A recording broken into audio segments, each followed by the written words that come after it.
సత్యసాయి జిల్లా మాడకసిరిలో revenue clinic కార్యక్రమం నిర్వహించారు. ఈ కార్యక్రమానికి ముఖ్య అతిథిగా ఆర్టీఓ ఆనంద్ కుమార్ హాజరయ్యారు. రాష్ట్ర ప్రభుత్వం రెవెన్యూ సమస్యల పరిష్కారానికి రెవెన్యూ క్లినిక్ ఏర్పాటుకు ఆదేశాలు జారీ చేసిందని తెలిపారు.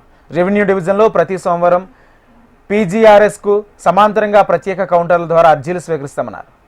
కార్వార్, పట్టాదారు పాస్బుక్, అడంగల్, వెబ్లాండ్ వంటి రెవెన్యూ సమస్యలపై ప్రజలు అర్జీలు సమర్పించారన్నారు.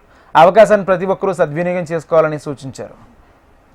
మడక్సిర రెవెన్యూ డివిజన్ మరి కొత్త రెవెన్యూ డివిజన్ 31వ తేదీ నుంచి అమల్లోకి రావడం జరిగింది.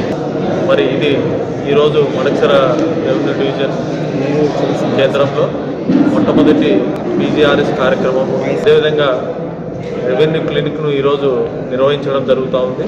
రెవెన్యూ క్లినిక్లో భాగంగా ఈ రెవెన్యూ క్లినిక్లో ముఖ్యంగా ఏంటంటే మనకు అర్జీ రాయడం కూడా ఇక్కడ రెవెన్యూ సిబ్బంది ఆ అర్జీదారు సమస్య విని మరి ఒక చెక్ లిస్ట్ ద్వారా నింపి మరి అక్కడ వాళ్ళ సమస్య ఏమిటి అంటే మ్యుటేషన్ కోసమా, పాస్బుక్ కోసమా, పట్టాదారు పాస్బుక్ క్యాన్సిలేషన్ కోసమా, సెక్షన్ 22A డెలిషన్, అదేవిధంగా డీపట్టా మంజూరు కొరక, లేదంటే డీపట్టా మరి పిఓటి సమస్య పరిష్కారమా, ఇంకా రస్తా సమస్య ఉందా, అదేవిధంగా శ్మశానం సమస్య, శ్మశానానికి రస్తాల సమస్య, అదేవిధంగా పొలం హద్దులను చూపించడం, లేదంటే సబ్ డివిజన్ సమస్య, అదేవిధంగా రీసర్వే జరిగిన గ్రామాల్లో ఎల్పిఎం కరెక్షన్ కానీ ఇట్లా సమస్య ఏమిటనేది అర్జీ రాసేటప్పుడు రెవెన్యూ సిబ్బంది దాన్ని గుర్తించడం జరుగుతుంది.